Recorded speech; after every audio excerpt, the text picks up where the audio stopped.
Assalamualaikum warahmatullahi wabarakatuh. Shalom, Om Swastiastu, Namo Buddhaya, salam kebajikan, selamat siang, salam sejahtera buat kita semua. Yang kita banggakan bersama, Ketua Dewan Nasional, Bapak Tuan Guru Bajang Zainul Mahdi. Berikut jajarannya. Ketua bersama Komite Eksekutif Konvensi Rakyat, ada Mbak Angela, Kang Ferry, dan jajarannya. Dan tentunya para tamu undangan semuanya yang saya muliakan, saya banggakan, dan teman-teman saya dari DPP, DPW, maupun DPD yang ada di sini maupun yang mungkin mengikuti melalui webinar. Pertama-tama marilah kita panjatkan puji syukur kehadirat Allah Subhanahu wa taala, Tuhan yang Maha Esa. Karena pada hari ini kita dapat berkumpul hadir di sini dalam satu acara yang sangat penting. Sangat penting karena ini menyangkut tentunya masa depan bangsa kita, yaitu diluncurkannya mulainya pendaftaran konvensi rakyat.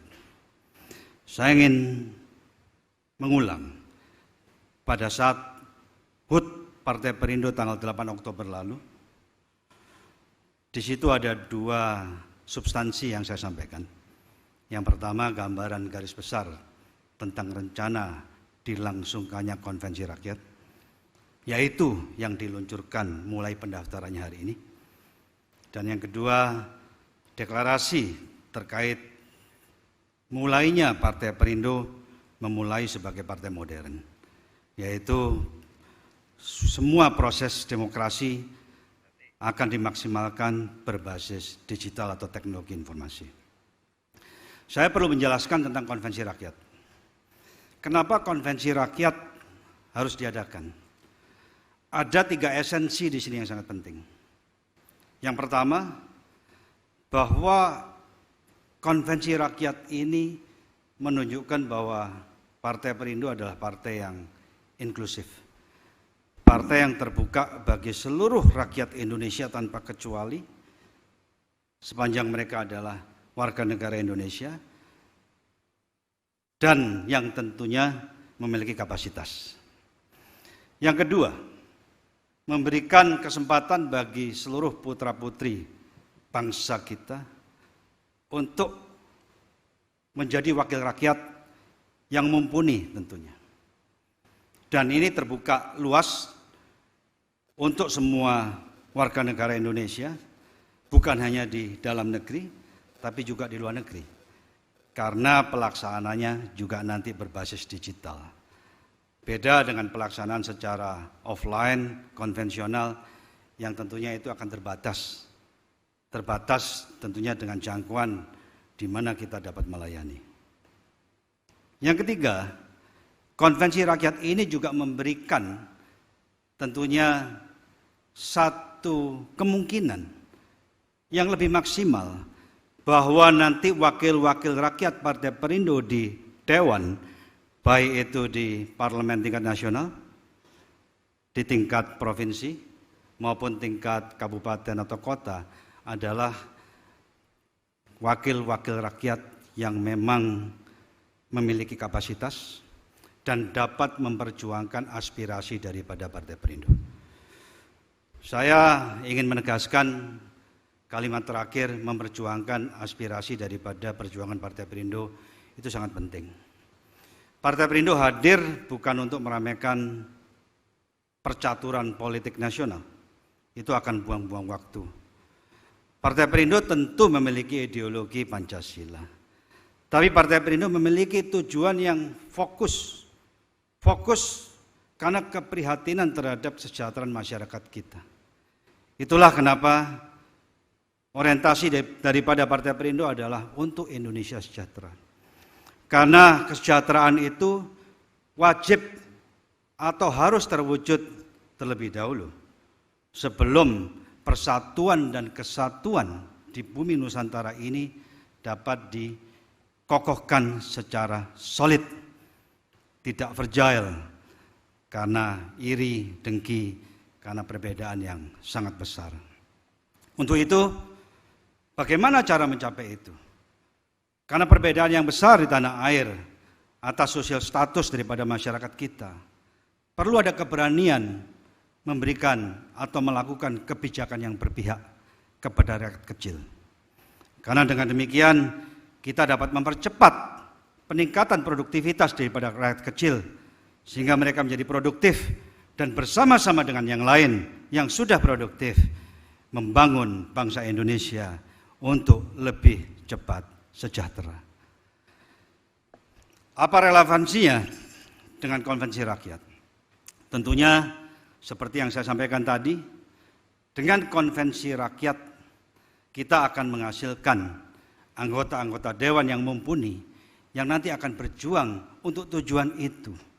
Karena kebijakan yang berpihak hanya dapat diperjuangkan apabila kita memiliki wakil-wakil yang cukup di anggota dewan. Baik itu di tingkat nasional, tingkat 1 maupun di tingkat 2. Sebagaimana kita ketahui bahwa wakil rakyat di anggota dewan adalah pembuat anggaran, pengawas jalannya pemerintahan, dan juga pembuat kebijakan. Tentunya saya ingin tegaskan kepada semua di sini, kepada kader Partai Perindo, kepada pengurus Partai Perindo, kepada semua yang nanti ingin terlibat atau berpartisipasi di konvensi rakyat, bahwa Partai Perindo memiliki visi misi yang sangat mulia, bukan untuk dirinya sendiri, tapi untuk memperjuangkan kesejahteraan Indonesia. Bapak Ibu saudara sekalian yang saya hormati dan saya muliakan, saya ingin masuk yang kedua saat ini, yaitu proses demokrasi berbasis digital. Tadi telah dilihat video presentasi tutorial bahwa dalam rangka mengikuti berpartisipasi dalam konvensi ini akan dilakukan secara digital. Betul, kami telah menyiapkan situs yang namanya konvensirakyat.com. Jadi siapa saja yang ingin berpartisipasi untuk menjadi wakil rakyat dapat mengakses langsung ke situs tersebut. Sebagai bukti nyata bahwa Partai Perindo berkomitmen untuk mempelopori berdemokrasi secara digital adalah juga dengan penerapan peningkatan atau penggalangan anggota melalui website Partai Perindo. Di situ kami menggalang keanggotaan. Di samping juga sebentar lagi akan dibuat aplikasinya. Saya ingin menyampaikan lagi bahwa di samping juga kegiatan-kegiatan yang menyangkut produktivitas masyarakat secara offline, Partai Perindo juga melakukannya secara online, termasuk pendidikan politik, webinar-webinar yang membangun.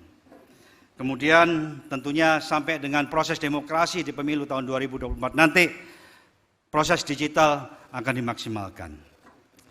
Bapak Saudara sekalian yang saya banggakan, para pengurus Partai Perindo di DPP, di DPW dan DPD, dan juga sayap.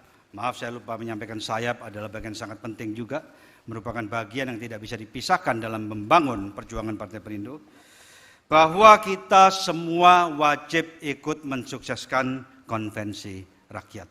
Itu adalah mutlak. Kemudian saya ingin juga menyampaikan dan menegaskan bahwa kita harus berhasil sukses di pemilu tahun 2024. Saya ingin menegaskan bahwa ekosistem atau situasi pemilu 2019 dan 2024 adalah berbeda. Kalau dulu mungkin digital tidak terlalu dominan, namun nanti di tahun 2024 peranan digital akan sangat dominan. Dan dengan Partai Perindo memulainya saat ini, itu pasti akan memberikan nilai tambah. Yang lain lagi, saya ingin menegaskan logistik penting, sangat penting. Media sangat penting. Tapi terlebih lagi sumber daya manusia yang handal adalah yang paling penting. Kita semua tahu saat ini Partai Perindo melakukan pembenahan secara berani untuk memperbaiki sumber daya manusia di tingkat DPP nasional, di tingkat DPW provinsi, di tingkat DPD kabupaten dan kota, termasuk di sayap-sayap Partai Perindo. Jadi saya seyakin-yakinnya dengan perbaikan sumber daya manusia dan ditambah tentunya konvensi rakyat ini, di mana nanti calon-calon anggota legislatif ikut berkampanye dan mereka memiliki kapasitas, saya seyakin-yakinnya pada pemilu tahun 2024 nanti Partai Perindo akan memperoleh suara yang besar. Bapak-Saudara sekalian, demikian kurang lebih sambutan dari saya. Rasanya tidak enak kalau saya menutup tanpa menyampaikan pantun.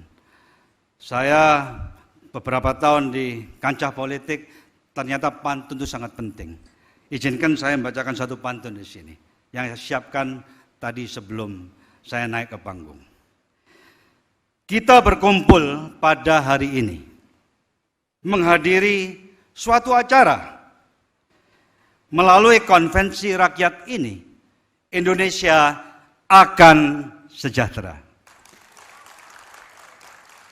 Satu lagi pantun, wajib kalau ini. Ini pantun wajib di setiap acara dibacakan. Karena pantun ini dibacakan, disampaikan pada waktu Partai Perindo berdiri. Sampai hari ini setiap acara dibacakan. Berjalan sepanjang pesisir, menikmati indahnya laut samudra. Partai Perindo hadir, ayo kita sama-sama. Untuk Indonesia sejahtera.